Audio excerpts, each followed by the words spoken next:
Hi, thank you very much for being here. Today in this tutorial, I'm gonna teach you how to show and hide the toolbars in AutoCAD. Let's come to the computer screen, and here you will find the command bar, and you have to type here toolbar.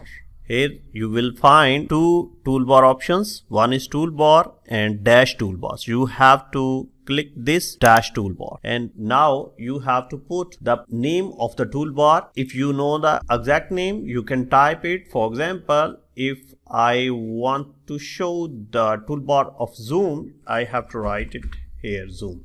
Now you can hide, you can show, you can left anchor, right anchor. I'm just gonna show. You can see the toolbar is here. So let me do it again with some more options. Tool dash toolbar.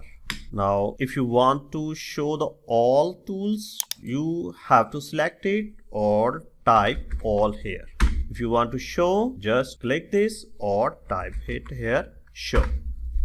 You can see all toolbars have displayed here. So if you wanna hide them, you have to type toolbars and all. If you wanna hide, you can hide it. So this is a way how to show or hide the toolbars in AutoCAD. Thank you very much for watching this tutorial. Keep watching the next one.